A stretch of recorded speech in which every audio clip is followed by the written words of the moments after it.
Assalamualaikum teman-teman semua. Apa kabar nih teman-teman? Semoga selalu dalam keadaan sehat ya.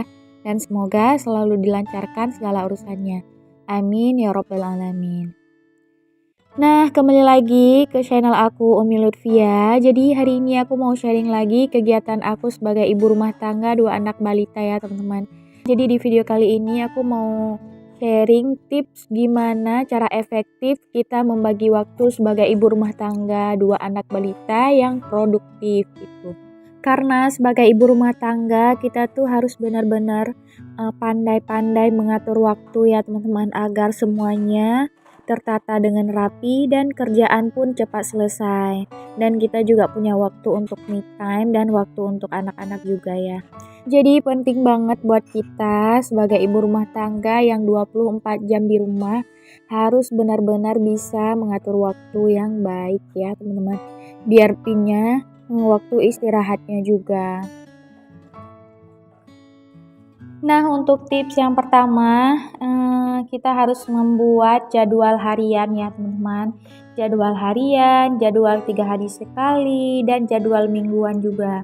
Kita harus mengaturnya dengan rapi agar kita tahu apa yang harus kita lakukan hari ini dan apa yang harus kita lakukan untuk 3 hari sekali dan apa juga yang harus kita lakukan untuk 1 minggu sekali.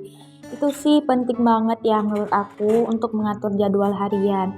Dan jadwal itu kalau bisa ditempelin di dinding, jadi kita tuh nggak lupa ya untuk melihat jadwal dari jam sekian ke jam sekian itu kita harus ngapain.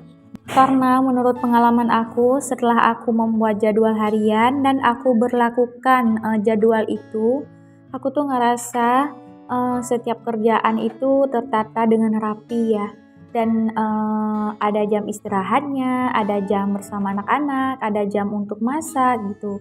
Jadi nggak ada waktu yang terbuang sia-sia. Kita harus mempos-poskan jadwal kita sesuai jamnya.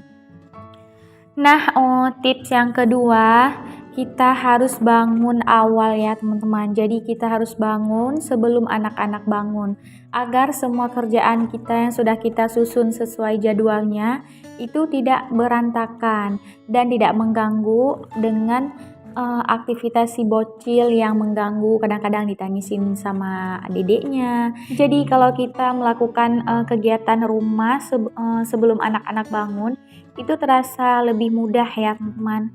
Jadi kalau anaknya sudah bangun, itu tinggal kita bermain bersama anak-anak dan tinggal diberesin kerjaan-kerjaan amanah saja yang bisa diselesain bersama anak-anak gitu, sambil liatin anak-anak main.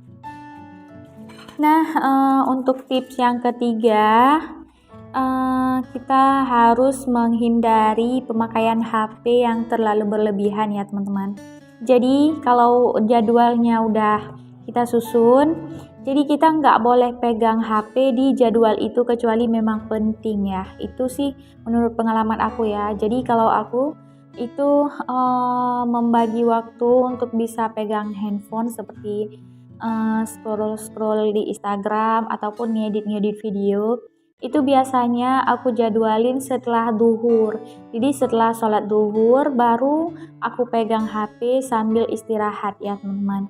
Jadi di waktu yang itu bisa untuk aku jadikan untuk istirahat dan bisa juga aku jadikan buat ngedit video ataupun buat nonton-nonton apa yang aku suka. Karena kalau kita sering-seringan main HP sebelum kerjaannya selesai, itu akan sangat mengganggu sekali teman-teman. Karena kalau kita nonton HP itu pasti kecanduan ya teman-teman. Jadi kalau rencananya setengah jam, jadinya 1 jam.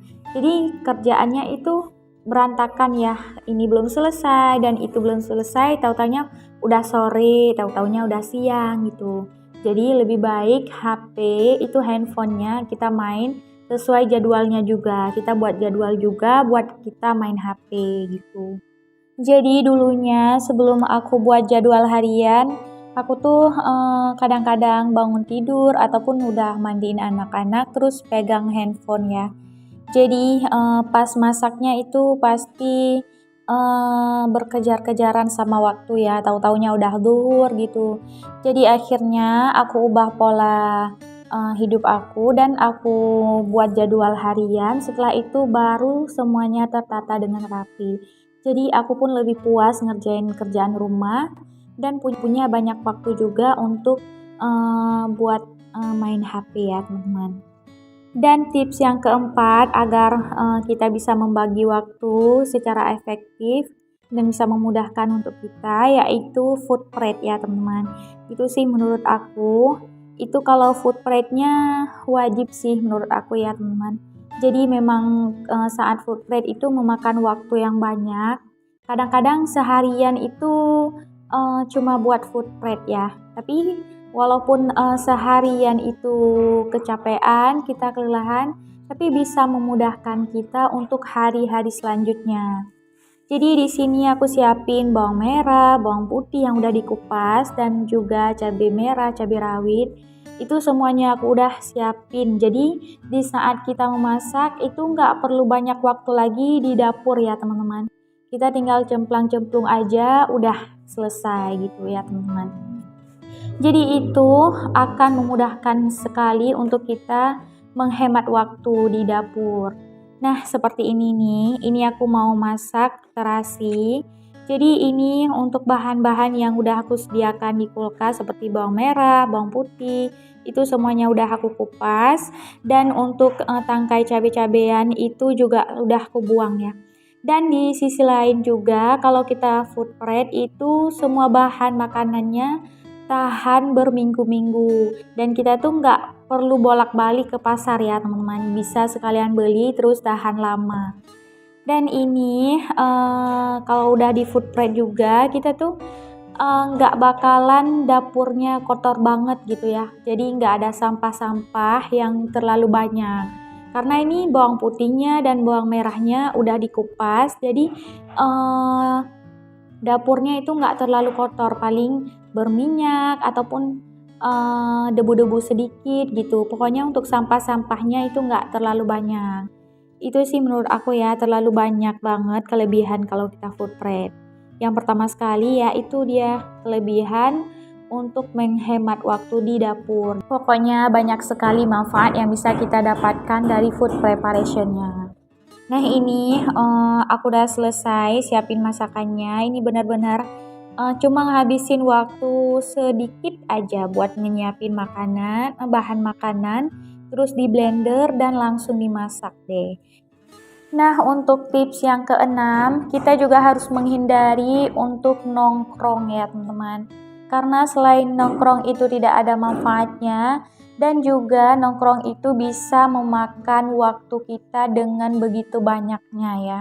Jadi banyak banget waktu kita yang tersia-siakan karena duduk nongkrong-nongkrong gitu.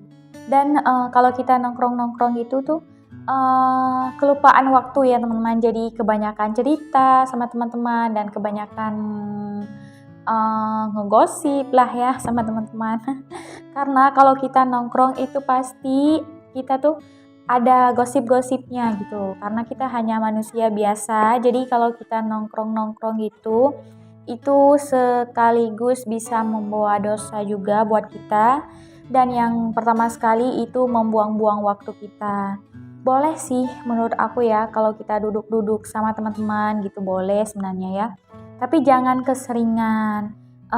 Sesekali boleh kita untuk berbagi-bagi pengalaman sama teman-teman, untuk sharing-sharing dan juga untuk berbagi cerita sama teman-teman boleh, tapi jangan terlalu keseringan ya teman-teman, karena banyak juga efek yang tidak baik yang kita terima dari nongkrong-nongkrong itu. Jadi lebih baik kita tuh nyelesain kerjaan rumah dulu, setelah itu kalau ada waktu luang sedikit sisa untuk bermain-main gitu bisa kita nongkrong-nongkrong, tapi jangan terlalu sering. Nah itu sih menurut aku ya teman-teman. Jadi untuk tips-tips yang aku sharing ini adalah tips dari aku sendiri yang hasil dari pengalaman aku sendiri ya teman-teman. Jadi sekarang aku ngerasa setelah membagi waktu dan menggunakan waktu dengan sebaik-baik mungkin, itu rasanya lebih bermanfaat aja, apalagi kita udah menjadi seorang ibu yang udah 2 anak, jadi jangan terlalu banyak-banyak waktu yang kita sia-siakan ya teman-teman. Karena kalau kita menjaga waktu dengan baik, insya Allah kita tuh nggak akan sering-sering marah-marah sama anak-anak ya. Jadi karena waktu kita itu nggak mepet ya sama kegiatan-kegiatan anak yang kadang-kadang mengganggu gitu. Nah, kalau kita nggak membagi waktu dengan sebaik-baik mungkin, pasti kita tuh sering marah-marah ataupun emosian sama anak-anak karena di saat kita lagi ngerjain sesuatu, ada anak yang kadang mengganggu. Jadi kita tuh pasti marah-marah ya teman-teman karena kerjaan kita belum selesai. Tapi kalau kita menggunakan waktu dengan sebaik-baik mungkin, insya Allah rumah pun terselesaikan dengan tepat waktu, rapi dengan tepat waktu, dan masakan pun terhidang dengan tepat waktu, dan anak-anak pun tidak akan membuat kita terganggu juga sama anak-anak ya teman-teman. Dan tips yang terakhir, kita tuh harus membersihkan rumah itu teratur ya teman-teman. Jadi kita harus ngebersihinnya setiap hari, seperti nyapu, walaupun nggak ada debu, walaupun nggak kelihatan kotor, tapi tetap harus kita bersihin juga. Seperti juga kamar mandi ya teman-teman. Walaupun nggak berantakan, walaupun nggak terlalu kotor, tapi diusahain kita ngebersihinnya setiap hari. Karena apa? Karena kalau kita ngebersihinnya setiap hari, itu akan memudahkan kita untuk membersihkannya ya teman-teman. Seperti lantai kamar mandi, kalau kita bersihinnya setiap hari, pasti kita nggak akan terlalu kecapean dalam membersihinnya. Tapi kalau kita tunggu sampai kuning, sampai kamar mandinya benar-benar kotor, itu akan memakan waktu yang banyak sekali untuk kita ngebersihin satu kamar mandi aja. Jadi diusahain kita tuh harus ngebersihin sesuatu yang kecil-kecil kayak gitu, seperti menyapu ataupun ngebersihin kamar mandi kayak gitu harus setiap harinya, supaya lebih memudahkan kita untuk ngebersihinnya dan supaya menghemat waktu juga untuk kita ngebersihinnya. Karena kalau rumah kita rapi dan wangi dan bersih, itu mood kita juga yang akan happy ya teman-teman. Jadi bawaannya itu pikiran kita fresh dan hati kita juga tenang, sama anak-anak pun damai kita bermainnya. Nah, itu aja tips dari aku ya teman-teman. Nah, dengan melakukan semua tips seperti itu, insya Allah kita akan lebih mudah dalam membagi waktu, dalam hal beribadah, ataupun dalam hal membersihkan rumah, dalam hal me time. Kita akan bisa membagi waktu dengan maksimal ya teman-teman, tanpa ada waktu yang berantakan. Dan sekalipun ada waktu yang bentrok gitu, ataupun ada waktu yang kadang agak sedikit berantakan, itu sih menurut aku nggak apa-apa ya. Besok kita jalaninya sesuai jadwal lagi, karena kita kan punya balita ya teman-teman. Jadi semua memang harus diatur, kadang-kadang tidak sesuai, tapi setidaknya kita harus membuat jadwal agar tertata rapi. Jadi sekalipun kadang-kadang kita nggak bisa ngelakuinnya sesuai jadwal, tapi setidaknya kita berusaha untuk melakukannya sesuai jadwal yang sudah kita tentukan. Jadi nanti tidak akan membuat kita pusing sendiri dengan kerjaan rumah yang itu-itu saja. Dan kita juga punya banyak waktu untuk diri kita sendiri dan untuk keluarga juga. Nah, cukup sekian aja tips dari aku. Semoga teman-teman bisa mengambil manfaatnya ya. Dan aku minta maaf juga kadang ada kata-kata yang salah. Mohon maaf juga ya teman-teman. Ini aku mau sharing aja sesuai pengalaman aku dan sesuai apa yang aku jalani ya. Semoga bisa diambil manfaatnya aja ya teman-teman, dan dibuang yang buruk-buruknya. Jadi ini kegiatan terakhir aku, ini pas lagi nyetrika, udah mau habis baru Dede Yusufnya bangun. Jadi alhamdulillah nggak apa-apa. Ini tinggal aku selesain sedikit aja, udah selesai. Dan habis itu tinggal bermain sama anak-anak deh. Nah, kalau di sesuaikan waktunya, insya Allah semua akan lebih mudah ya teman-teman, tidak ada waktu yang sia-sia. Jadi sampai di sini aja video kali ini, sampai jumpa di video selanjutnya ya teman-teman. Dan buat teman-teman yang baru gabung, jangan lupa like, komen, dan subscribe-nya ya teman-teman. Semoga ada manfaat yang bisa diambil dari video ini.